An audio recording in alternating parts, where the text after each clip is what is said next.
નમસ્કાર.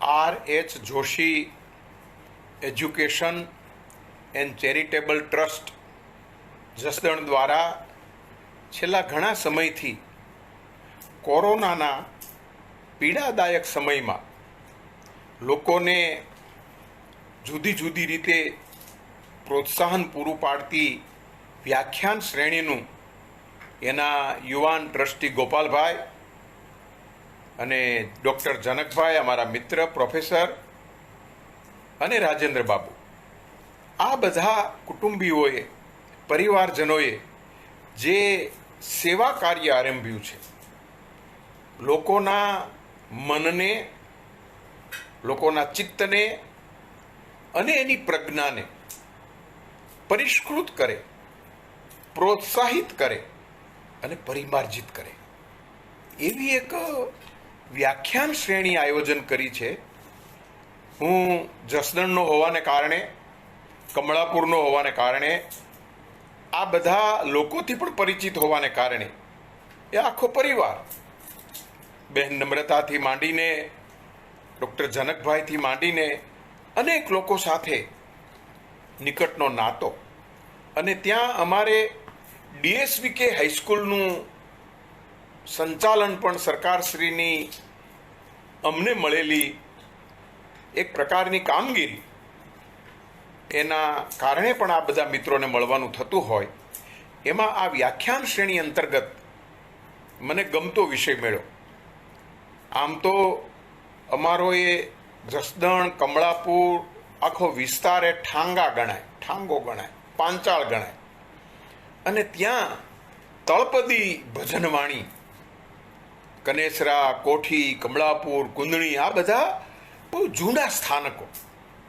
તો બાલ્યાવસ્થાથી ભજનનું રસપાન કર્યું હોય, લગભગ એકાદશીએ, પૂનમે કે બીજને દિવસે રાત્રે ભજન સાંભળવાનું બનતું હોય.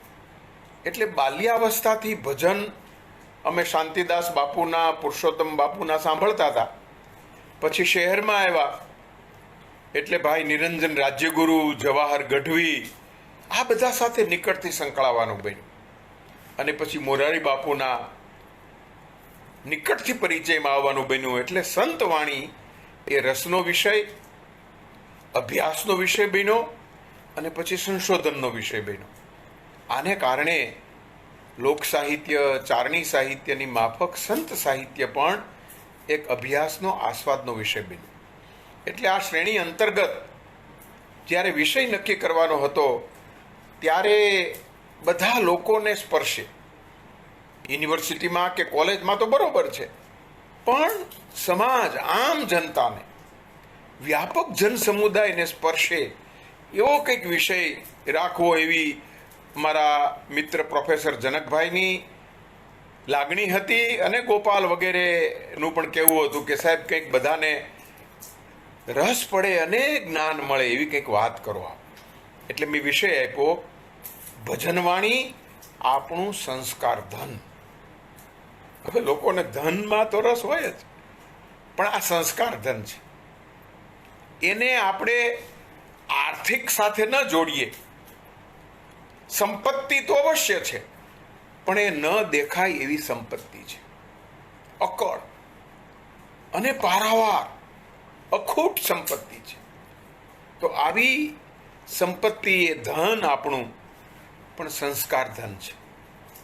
એનો મૂળભૂત જે સ્વભાવ છે ભજનનો, એ આપણને સંસ્કારિત કરવાનું છે, આપણને દીક્ષિત કરવાનું છે.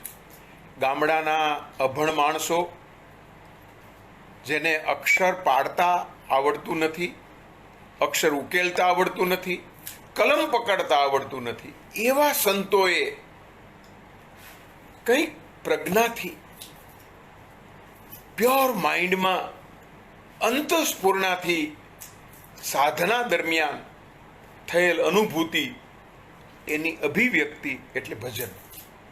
સંતોએ આ સંતવાણી ગાય, લોકોએ ઝીલી લીધી, યાદ રાખી લીધી, મુખપાઠ પરંપરામાં ચાલી, કંઠસ્થ પરંપરામાં ચાલી, કંઠોપકંઠ જળવાણી, પછી કોકે એને નોંધી લીધી. આજે પણ ગુટકા રૂપે, નાના નાના ચોપડી રૂપે બહુ જ ભજનવાણી મળે છે. 150 વર્ષથી તો એના સંગ્રહો સંપાદિત થયેલા. ઈસવીસન જ્યારે મુદ્રણ શરૂ થયું ત્યારથી ભજનવાણી શરૂ થઈ. અમે 1880થી શરૂ કરીને 1990 સુધીના ભજન સંગ્રહો એકત્ર કર્યા તો 250-300 ભજનના સંપાદનો મળ્યા. અને મેં પદ ભજન સૂચિ નામનું એક મોટું પુસ્તક કરેલું. એમાં 7-8 હજાર ભજનો અમે ભેગા કર્યા. અને પછી એના વિશે કામ શરૂ કર્યું. અને મનોભાઈ પંચોળીને રસ પડ્યો એટલે સંતવાણી તત્વ અને તંત્ર નામનો એક સેમિનાર અમે ભીમોરામાં કરેલો. ભીમોરામાં બધા સંતવાણીના અભ્યાસીઓને એકઠા કર્યા. અને એ સેમિનારથી મેઘાણીથી આરંભાયેલી, મકરંદભાઈથી પોષાયેલી, પરિપુષ્ટ થયેલી આ સંતવાણી ધીરે ધીરે ધીરે અભ્યાસનો વિષય બની. તો આ ભજનવાણી, સંતવાણી એટલે લોક સંતો દ્વારા રચાયેલી રચનાઓ. પદ જેવી જ છે, આમ તો 8-10 પંક્તિની જ છે.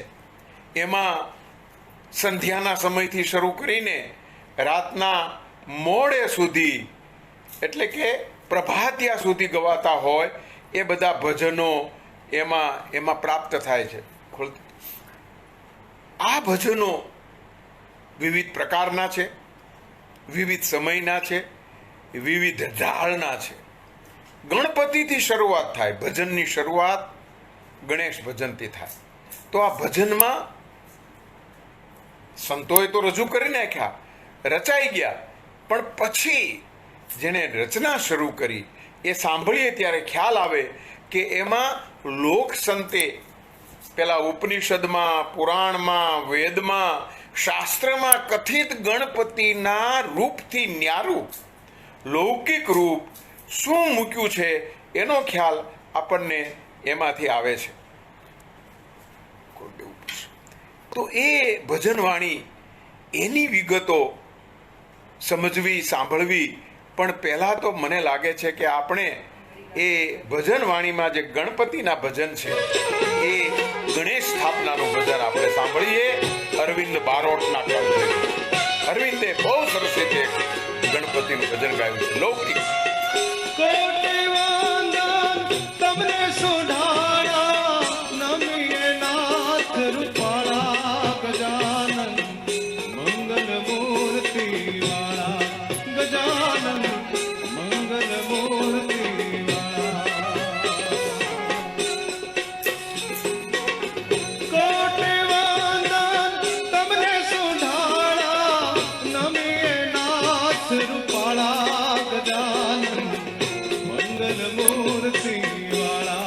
ગજાનન મંગલ મૂર્તિ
પ્રથમ પહેલા પૂજા તમારી મંગલ મૂર્તિ વાળા ગજાનન મંગલ મૂર્તિ.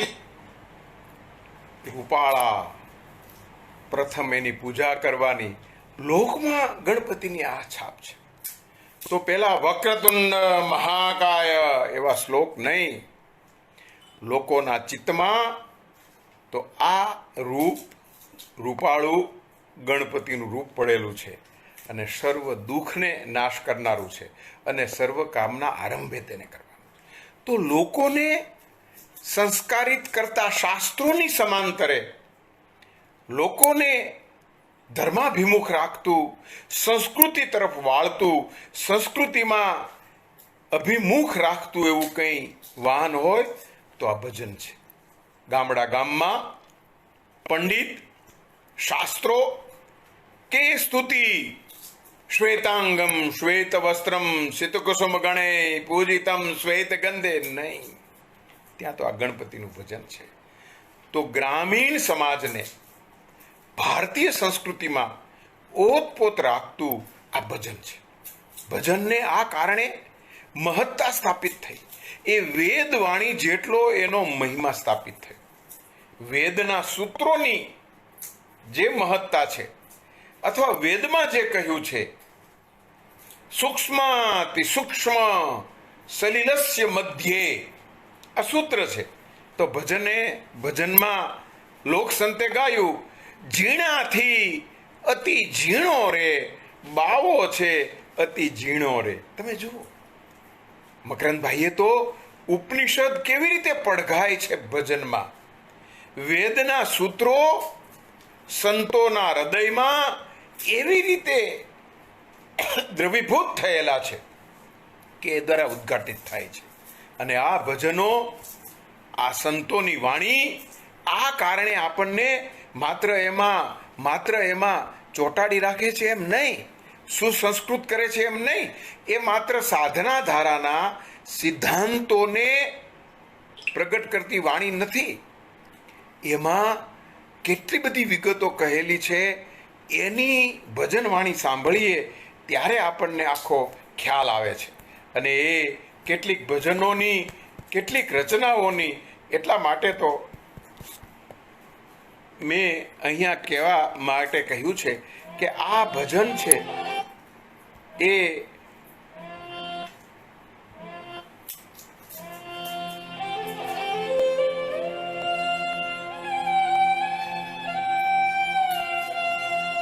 देखंदा कोई हे आदल मान परखंदा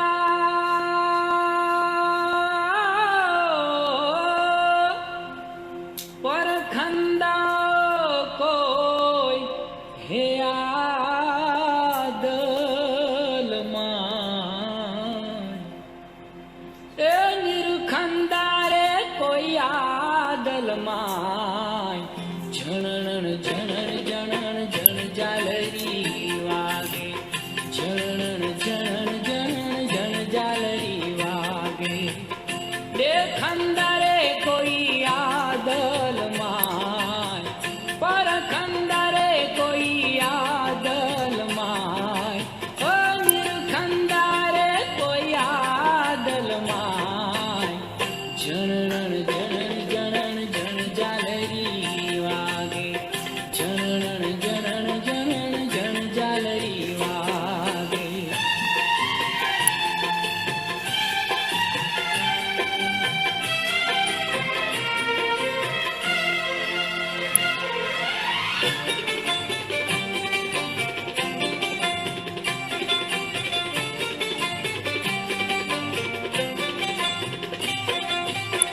बोले बोलावे सब घट बोले ये सब घट मा तो रे समान बोले बोलावे भाई सब घट बोले ये सब घट मा तो रे समान जिया जुओ जिया तेवो जिया जुओ जिया तेवो ए थिर કરીને થાણા દિયા રે ખેરાય ઝણણ ઝણણ ઝણણ ઝણણ ઝાલરી વાગી. શું છે આ?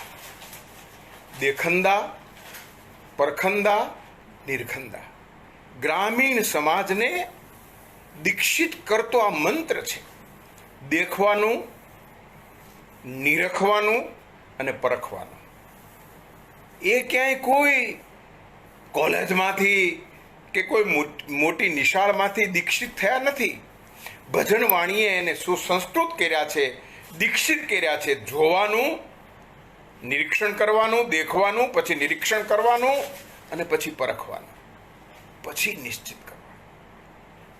આ અનુભૂતિ ગ્રામીણ સમાજને સંસ્કારથી આ વાણી લોક સંસ્કૃતિને જાળવે છે. એટલું જ નહીં, લોક સમાજને સુસંસ્કૃત કરે છે, એનું ઘડતર કરે છે, એને દીક્ષિત કરીને સમજણવાળો, ડાપણવાળો બનાવે છે. અમે જ્યારે ભજનોના અર્થો કરતા હતા ત્યારે થયું કે આ સંપ્રદાયના સિદ્ધાંતોની વાણી છે. હા છે. સાધના ધારાની વાણી છે. હા છે. પણ સૌથી વિશેષ તો એમાં બોધ અને ઉપદેશ છે. ગ્રામીણ સમાજને કેળવનારી આ ઘટના છે. વ્યાપક સમાજ બીજના દિવસે રાત્રે, એકાદશીના જાગરણમાં કે પૂર્ણિમાએ ભજન સાંભળે. મોડી રાત્રિ સુધી ભજન સંભળાતા હોય. એક એક ભજન એ ગાનાર ગાતો હોય, સાંભળનાર સાંભળતો એમ નહીં, એ હૃદયસ્થ કરતો હોય. ભજને આખા ગુજરાતને ઘડ્યું છે. બહુ મોટા ગજાના એક વિદ્વાન ક્ષિતિ મોહન સેન ટાગોર સાથે રહેતા હતા. રવિન્દ્રનાથ ટાગોરને મનમાં પ્રશ્ન થયો કે આ ગામડાના માણસો આટલા બધા કેળવાયેલા, આટલા નીતિમાન, આટલા મૂલ્યનિષ્ઠ કઈ રીતે? એને મૂલ્યનિષ્ઠ બનાવનારું પરિબળ કયું? તો આપણે જ્યાં ભજન છે એમ ત્યાં બાઉલ છે. એટલે ક્ષિતિમોહન સેને ગુજરાતમાં પણ ખૂબ રહેલા એક પુસ્તક લખ્યું, ફિલોસોફી ઓફ અવર પીપલ, આપણા સામાન્ય માણસોનું તત્વજ્ઞાન. અને આખા વિશ્વમાં આ તળપદી ભજનવાણી, આ તળપદી સંતવાણી અભ્યાસનો આધાર બની ગઈ. ભજનને પછી તો અનેક લોકોએ અભ્યાસમાં લીધું. અનેક પંથની અંદર ભજન એ મહત્વનું થઈ ગયું. કોઈ પણ સંપ્રદાય હોય એની સંતવાણી, પંથની સંતવાણી ગુજરાતી પદ્ય સાહિત્યને, ગુજરાતી મધ્યકાલીન સાહિત્યને સમૃદ્ધ કરનારું છે. આપણે જાણીએ છીએ કે મોગલ શાસન આવ્યું, મંદિરો તૂટી ગયા, મઠ તૂટી ગયા, ઘેરે ઘર મંદિર શરૂ થયા, ચોરામાં મંદિર શરૂ થયા.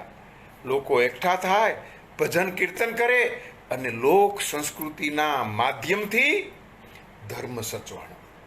પંથના માધ્યમથી સનાતન ધર્મને એટલું બધું બળ મળ્યું, જીવતદાન મળ્યું કે ધીરે ધીરે ધીરે પંથોમાં સંતવાણી મહત્વની થઈ ગઈ.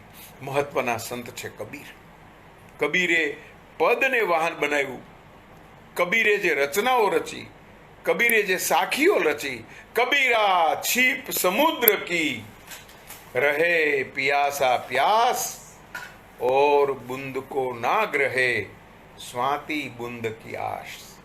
કેટલો મોટો ઉપદેશ કબીરે સામાન્ય માણસોને કહી દીધો, આમાં બોધ આપી દીધો.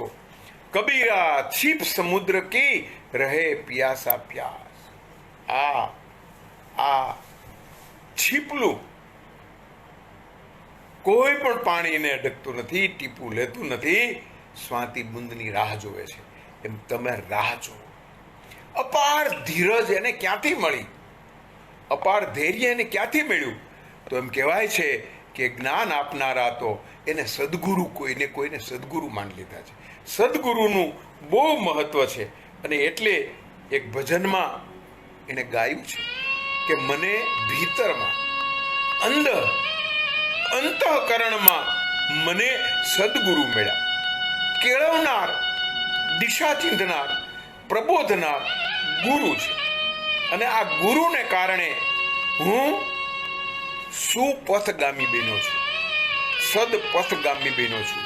સદાચારના પંથે વ્યાપક જન સમુદાયને પ્રબોધનાર કોઈ ગુરુ છે. અને આ ગુરુ નિરપેક્ષ ભાવે, નિસ્વાર્થ ભાવે સમાજનું ઘડતર કરે છે, સમાજને દીક્ષિત કરે છે. એટલે કોઈ ભક્ત ગાય છે,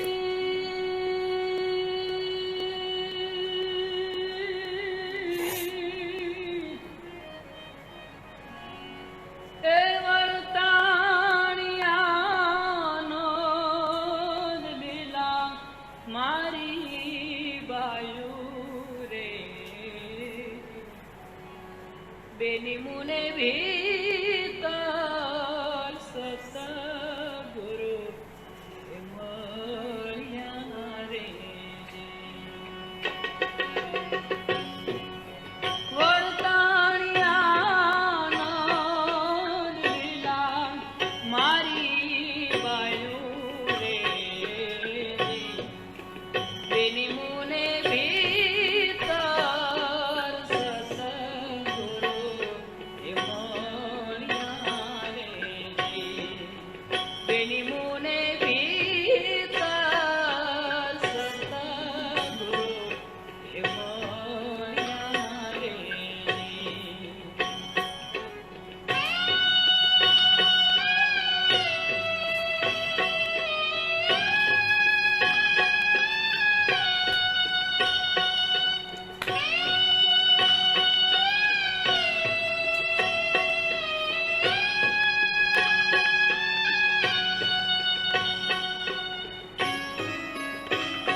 જન કોટી કોટીક ભાણું જાદલ ભીતો,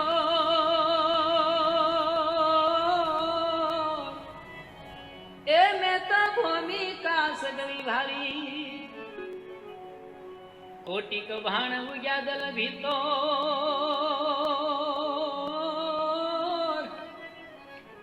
એ મેં તો ભૂમિકા સગવી ભારી. આ શૂન્ય મંડળમાં મારું શ્યામ બિરાજે રે રે રે. એ ત્રિકુટીમાં લાગી મોને હતારી મારી બાયુ રે. ત્રિકુટીમાં લાગી મોને હતારી મારી બાયુ રે. બેની મોને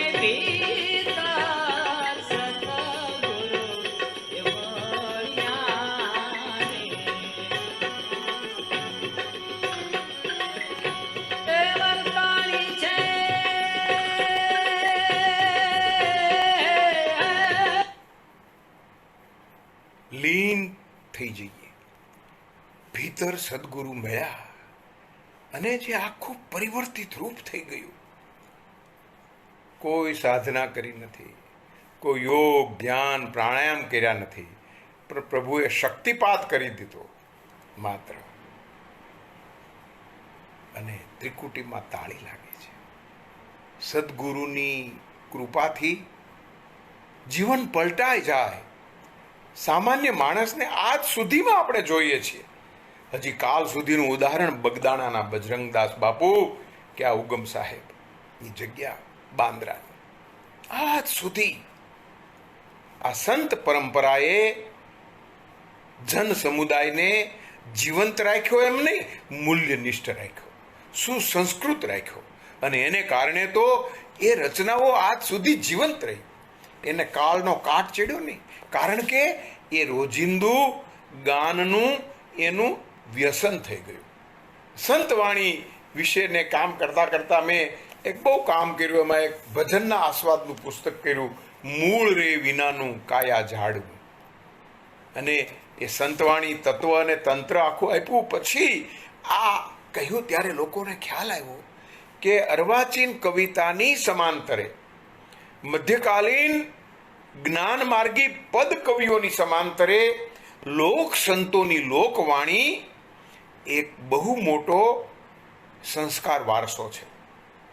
ગુજરાતનો સાંસ્કૃતિક ઇતિહાસ ગુજરાતના મધ્યકાલીન સાહિત્યની સમાંતરે લોક સંતોએ ઘડ્યો છે, લોક સંતોએ રચ્યો છે અને લોક સંતોની વાણીને જીવંત રાખી છે લોકે. જેટલા મધ્યકાલીન કવિઓના પદો કંઠસ્થ નથી રહ્યા એવો કોઈ સંત નથી કે જેના પદો કંઠસ્થ ન રહ્યા હોય. હું એમ કહીશ કે મધ્યકાલીન ગુજરાતી સાહિત્ય લિખિત પરંપરામાં હસ્તપ્રતોમાં જળવાણું, જ્યારે ભજન સાહિત્ય લોકોના કંઠમાં જળવાણું, લોકોના હૃદયમાં જળવાણું, એ હૃદય કોષને અંદર એના અમર બેસણા થયા.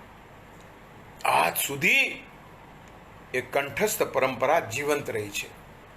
મેં કોઈ ભજનિકને આમ ચોપડી રાખીને ગાતો જોયો નથી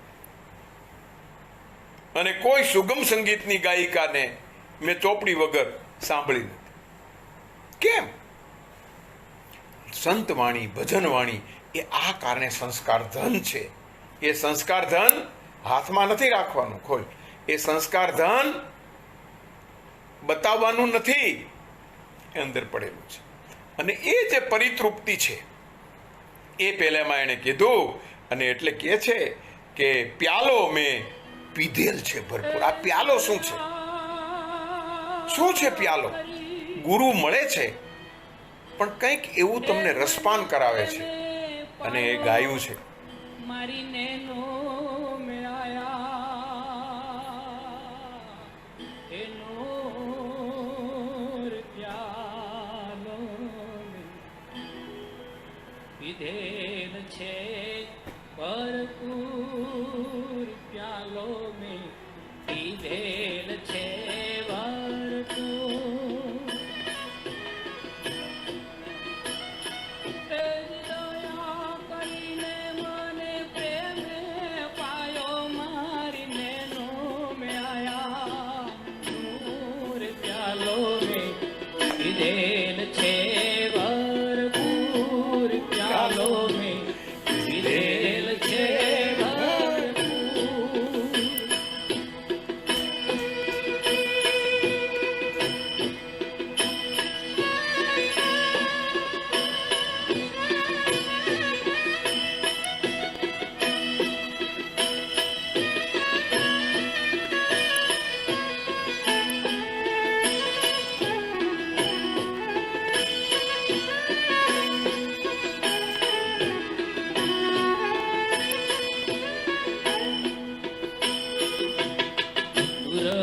સુરતની શાન ખેરાણી બાજત ગગના મેં દૂર રે.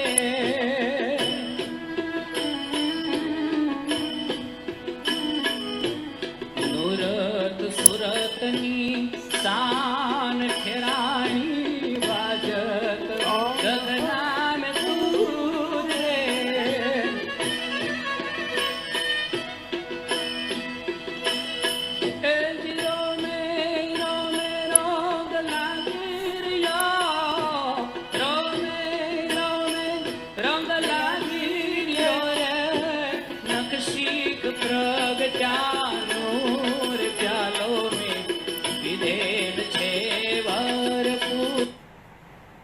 નક્ષિક પ્રગટ્યા નૂર.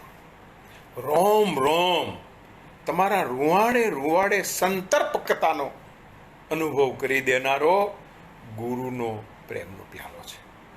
આ માત્ર સ્થૂળ સામાન્ય એવું જલપાન નથી, પણ ગુરુ જ્ઞાનનું સંતર્પક જે અનુભૂતિનું ઓડકાર એ આ પ્યાલો છે. પ્યાલો ભજન રચનાઓ ગુજરાતી ભજન સાહિત્યની અણમોલ રચનાઓ છે. ભજનના બધા પ્રકારોમાં કટારી, પ્યાલો, આરાધ એમ ભાત ભાતના છે.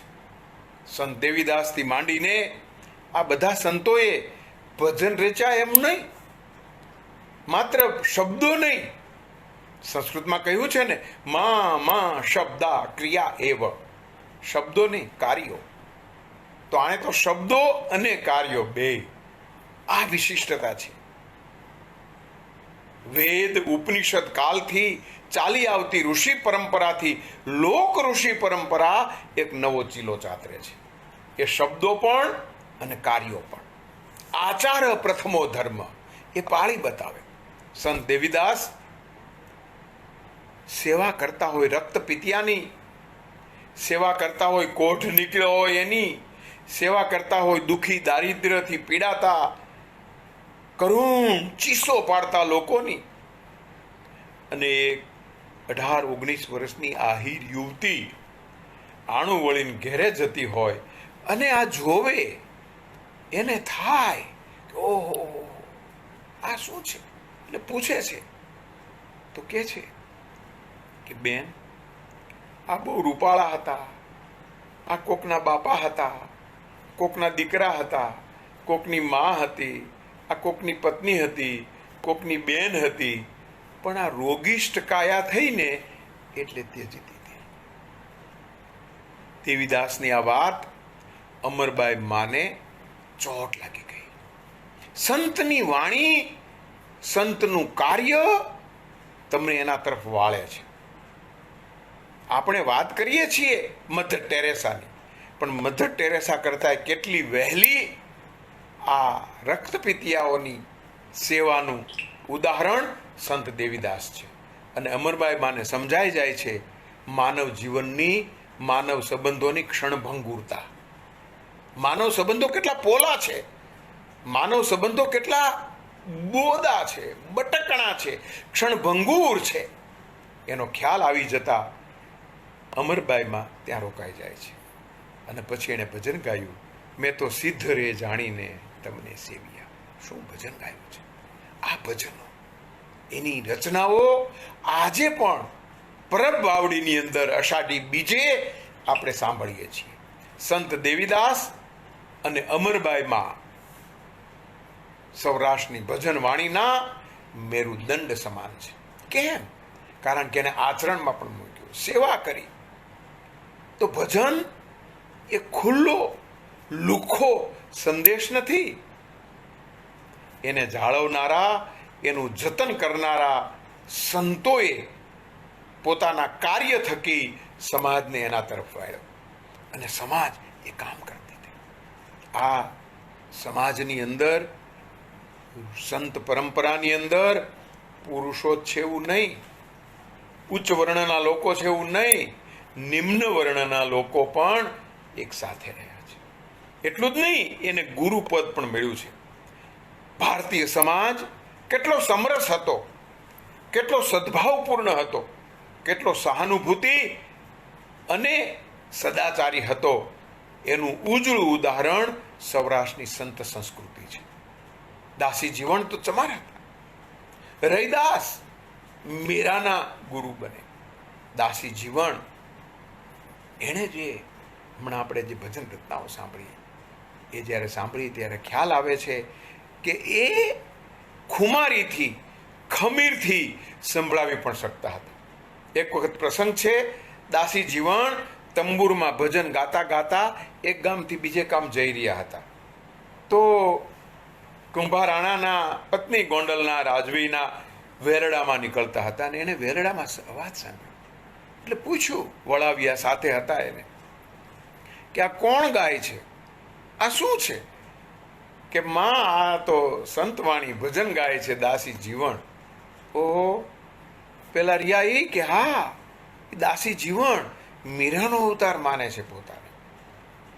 એટલે માએ જોયું તો જરકસી જામો છે, સાફો બાંધેલો છે, સતાર, દેશી સતાર, પણ એમાં પાછા ચાંદીની ઘૂઘરી છે, ઉપર મોરનું પીછું બાંધેલું છે, પોતે પણ સરસ કપડાં પહેરેલા છે. એટલે વેલડું ઊભું રખાવીને બા પૂછે છે, તમે ઘોઘા બંદરના દાસી જીવણ? કે હા માં, હું દાસી જીવણ. પણ તમે સંત છો, ભજન ગાઓ છો, અને આ બધું શું વળી? આવા લુગડા, આવો સુંદર પહેરવેશ, સાફો, પગમાં મોજડી, અને આ તંબુરને પણ આવો શણગાર્યો છે, વલાડ લડાવ્યા છે, વાઘા પહેરાવ્યા છે. આ કાંઈ તમને શોભે સંત મહાત્મા? દાસી જીવણે જવાબ આપ્યો, બા આપ કોના ધણિયાણી છો? અરે આખી દુનિયા જાણે છે. કુંભાર આણે બરોબર, ભા કુંભા કેટલા ગામના ધણી છે? કે 84 પાદરના ધણી છે. તો માડી બા 84 પાદરના ધણિયાણી જો આવો ઠાઠ રાખતા હોય તો હું આખા જગતના ધણીની ધણિયાણી છું. હું આવો ઠાઠ ન રાખું તો એનું ધણી પણ હું લાજે. આ ખુમારીથી દાસી જીવણે જવાબ આપ્યો. અને દાસી જીવણે જવાબ આપ્યો છે એવી રીતે સંતોએ જે રીતે રચનાઓ ગાય છે એ સંત વાણીની લગોલગ મહિલા સંતોના પણ બહુ મોટા પ્રદાન છે. એમાં એક મોટું નામ તોરલનું ગણાય છે, પણ એવું જ એક મોટું નામ ક્ષત્રિયાણી રૂપાદેનું ગણાય છે. રૂપાદેનો આરાધ, રૂપાદેની સંત વાણી આપણે નથી જાણતા એમ નથી, પણ રૂપાદેની સાથે સાથે ગંગા સતી પણ એવા જ એક મોટા સંત થઈ ગયા. એ તો અત્યારના આ સમયના એણે જે ગાયું, એણે જે કીધું કે આ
અધૂરિયાને ન કહેવાય.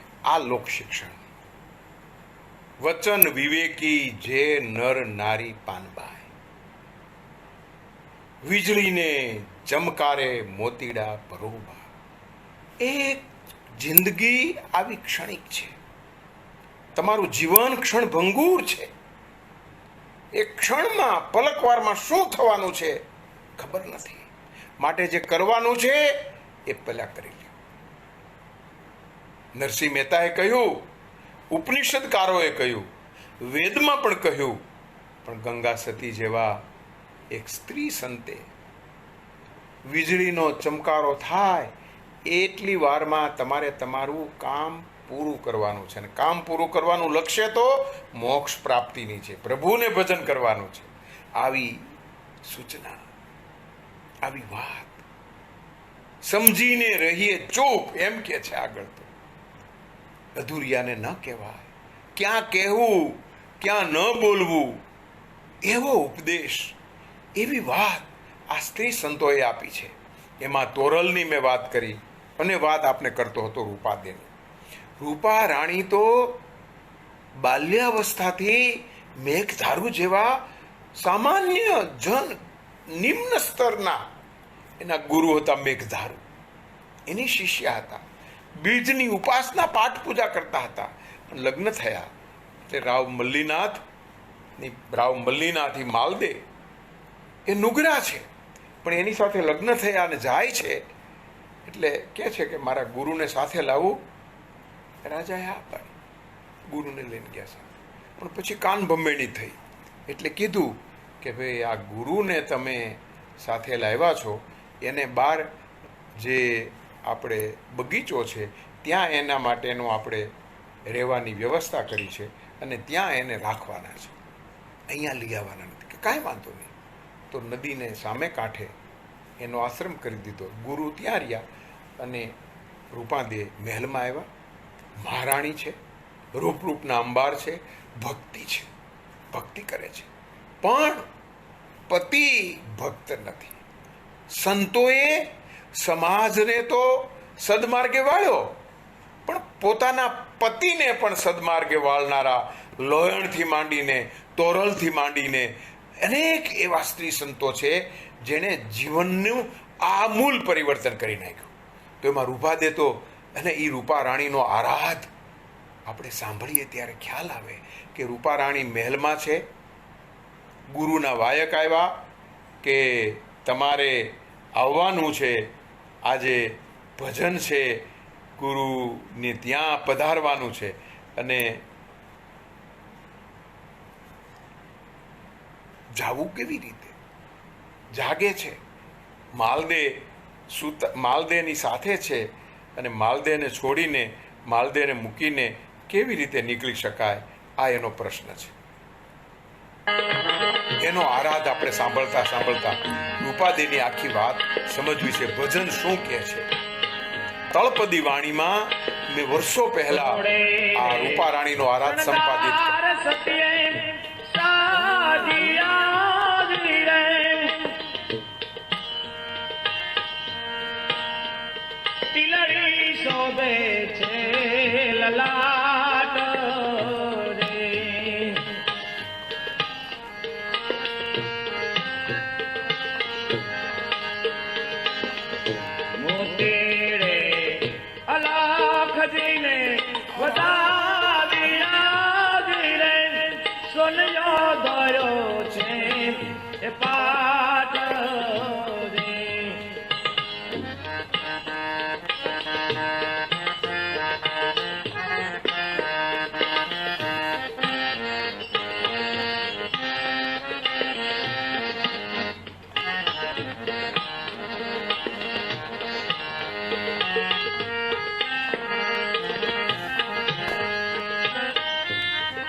ચંદ્રાવતી રાણી રાજાને ઉઠાડે છે કે રાજા, તમે જેને માનીતી રાણી માનો છો, તમે જેના રૂપમાં, જેના ગુણમાં તલ્લીન છો, ઈ રાણી તો અત્યારે ક્યાં ગયા છે ખબર છે? કાંઈ હેરાણા, એનું હરણ થઈ ગયું છે, જાગે છે. આને તો વાયક આવ્યું હતું એટલે સ્વર્ણમાં વાસુકી નાગને સુવડાવીને રૂપાદે તો નીકળ્યા છે.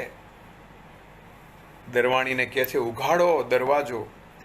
દરવાણી કહે છે કે બા, કૂંચી તો માલદેને હાથ હોય છે, હું કેવી રીતે ઉઘાડું? રૂપાદે હાથ મૂક્યો અને તરત જ દાણા ખુલી ગયા. તું રેજે, હું આવું છું ને તને પ્રસાદ આપીશ, તારો મોક્ષ થશે. દરવાન ખુશ થઈ ગયો. દરવાજો પાછો બંધ થઈ ગયો અને રાણી નદી પાર કરે છે નાવિકને કહીને. ગુરુની આશ્રમની ઉત્સવની વિધિમાં સામેલ થાય છે. સોનૈયો પાટે મૂક્યો, તૈયાર થયા છે, પૂજા કરે છે અને ભજન ગાય છે. આ બાજુ તરત જ ચંદ્રાવતીએ કહ્યું, એટલે માલદે એ નુગરો છે, ગુરુ નથી એને, અને એ નાસ્તિક પણ છે. એટલે ચંદ્રાવતીનું માની જાય છે અને આવે છે તો દરવાજો તો બંધ છે. એટલે પૂછે છે દરવાનને કે ઉપાધ્યાય અહીંથી નીકળ્યા કે હા, મેં જોયું. એણે એના હાથથી દરવાજાને અડ્યા, ત્યાં દરવાજો ઉઘડી ગયો અને પાછો દરવાજો દેવાઈ ગયો. પછી તો એ બહાર ગયા, ખબર નથી ક્યાં ગયા. એટલે પાછળ ગયા. મલ્લીનાથ નદી કિનારે આવ્યા. નાવિકને પૂછ્યું કે હા, મને કીધું, પણ મેં કીધું રાત્રે નાવ હાંકવાની રજા નથી. એટલે પોતાની ચૂંદડી પાણીમાં પાથરીને એની ઉપર બેઠા બેઠા ઓઢણી પાથરીને સામે પાર પહોંચી ગયા. ત્યાં ગયા છે. એટલે મલ્લીના નાવમાં બેસે છે, ત્યાં જાય છે તો રૂપાદે તો ભજન ગાતા હોય છે, અલખની આરાધના કરતા હોય છે, ભજન ગાતા હોય છે. આરાધમાં આવ્યું ને કે એણે ભજન ગાયા. આણે કહ્યું કે એ તો ત્યાં છે ને જોયું. એટલે તરત જ એણે એક મોજડી લઈ લીધી રાણીની, રૂપાદેવી, અને પાછા આવી ગયા. એણે જોયું કે ત્યાં પ્રસાદ છે, થાળીમાં લીધેલો છે પ્રસાદ, પોતે આરોગ્યો છે, પોતે ભજન ગાય છે. સાક્ષાત એણે જોયું ગુરુની સાથે, શિષ્યોની સાથે મહારાણી રૂપારાણી ભજન ગાન કરે છે, નૃત્ય કરે છે, તલ્લીન છે. રાજા જોઈ ન શક્યો, રાજાને આ ગમ્યું નહીં. એટલે પાછા મોજડી લઈને મહેલમાં આવીને બેઠા ચોકમાં અને એની રાહ જોવા માંડ્યા. અને જ્યાં આવ્યા ત્યાં એને તરત જ ખબર પડી કે આવ્યા. એટલે ગાય છે,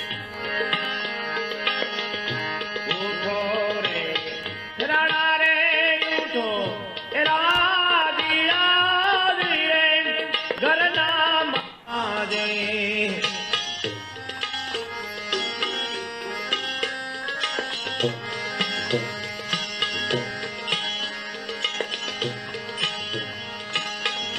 હાથ રે દીધો ને કાળા, એ ઘડી પડ્યા ધીરે, ખુલી ગયા ખડકી કમાડ રે. એ પાપિયા ધીરે આવી કરમ કર્યા તે કામ રે.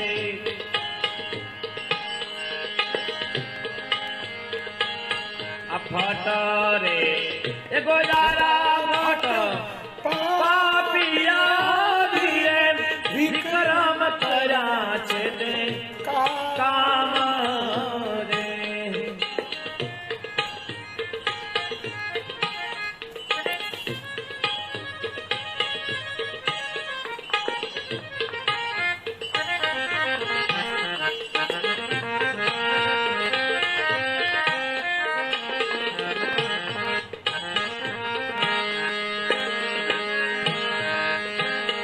આ ગુરુજી મુખથી વાણી એ બોલિયા ધીરે, સંતો હવે ધર્મ સંભાળો રે.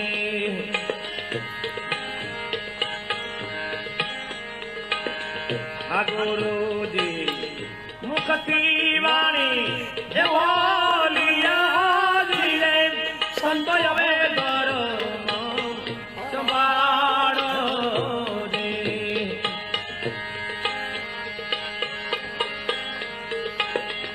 સર્વે રે ગતે રે યારા એ માંડિયા ધીરે, પ્રભુ હવે લેજો ને સંભાળ રે. સર્વ રે ગતે રે યારા એ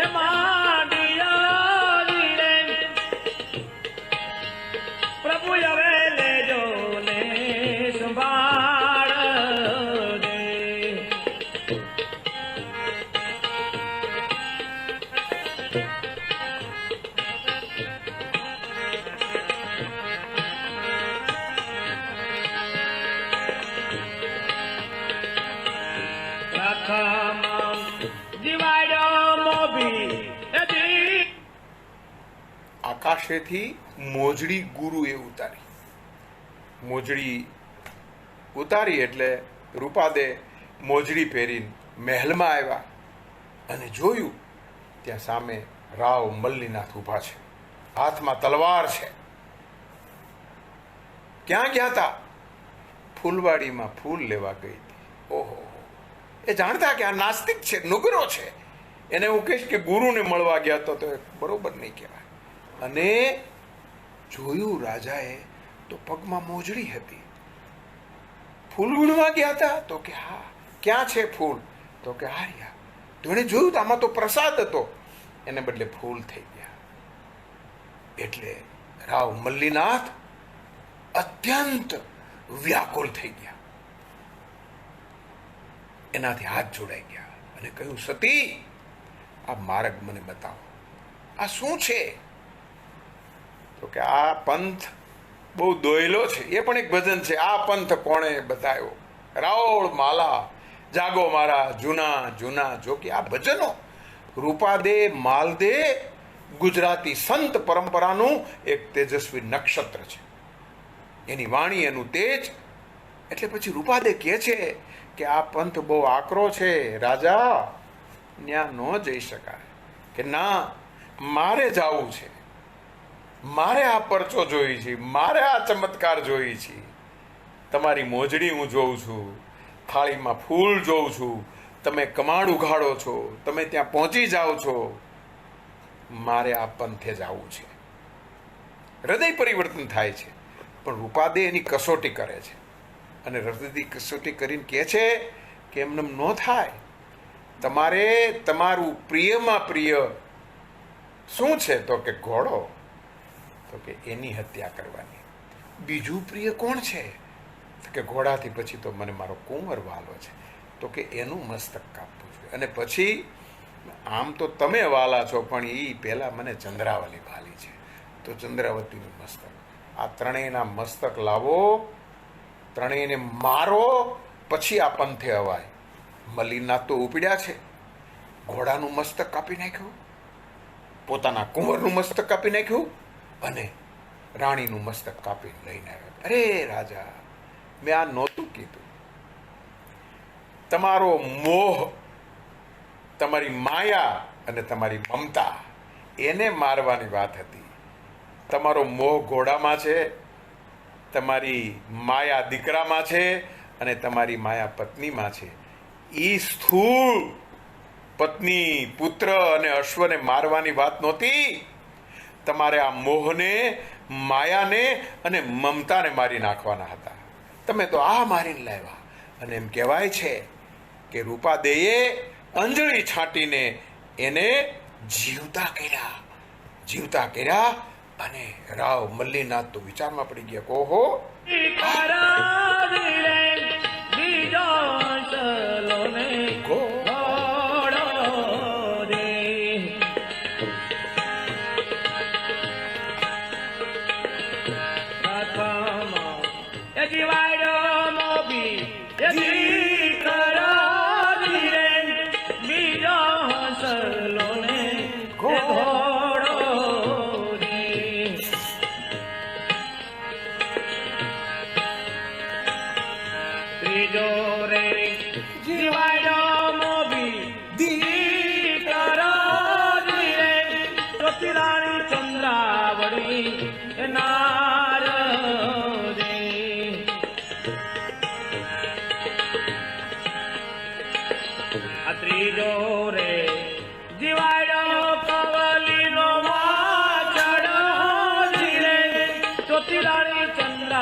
જીવતા કર્યા. આશ્ચર્ય થઈ ગયું. અને એમ કહેવાય છે કે મલ્લીનાથમાંથી પછી માલદે થયા છે. અને આ રૂપાદે માલદે એના ભજનો, એની સાધના ધારા, એની સિદ્ધાંત ધારા આજે પણ રાજસ્થાન અને ગુજરાતમાં પ્રચલિત છે. સંત વાણી, એના ભજનો, એની પરંપરા આજે આજીવન છે. તો આ ભજનો એ માત્ર શાબ્દિક કવિતા નથી, એમાં જીવનનો ધબકાર, એ લોહીથી ઝબકોળાયેલી વાણી છે. લોહીથી ઝબકોળાયેલી વાણી છે એટલું જ નથી, એમાં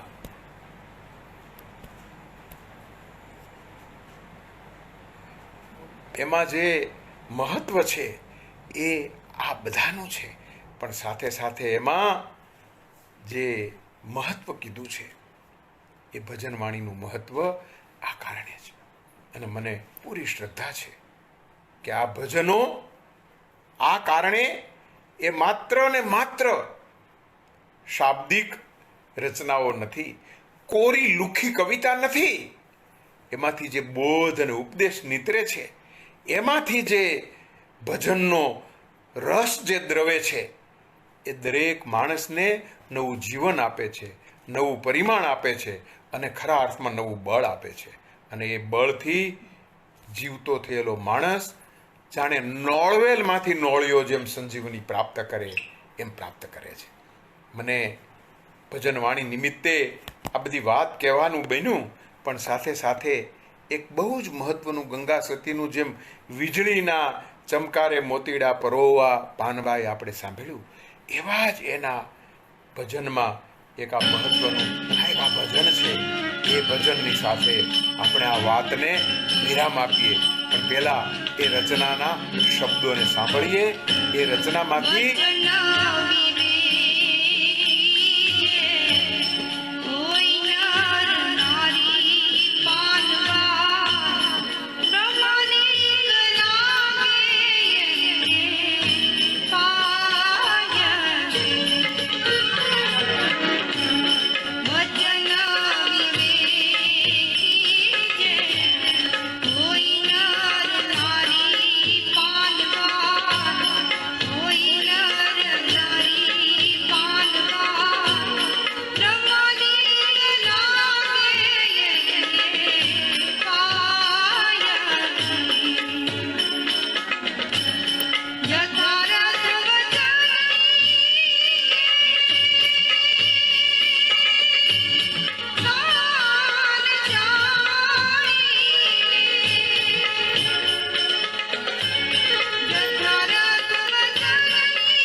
વચન, સાચી વાત.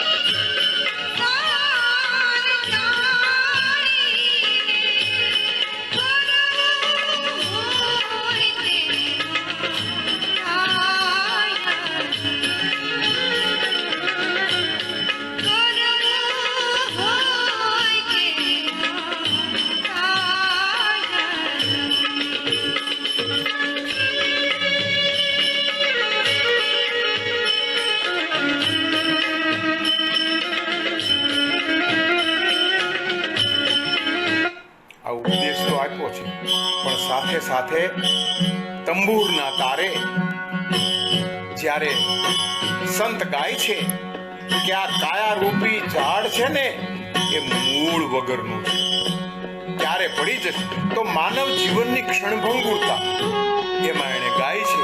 એ ગાય છે એટલી સરસ વાત મૂકે છે.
કાયા ઝાડવું એને પડતા નહીં લાગે વાર. આ માનવ જીવન ક્ષણભંગુર છે. ભક્તિ કરી લ્યો, મૂલ્ય સત પંથે ચાલો.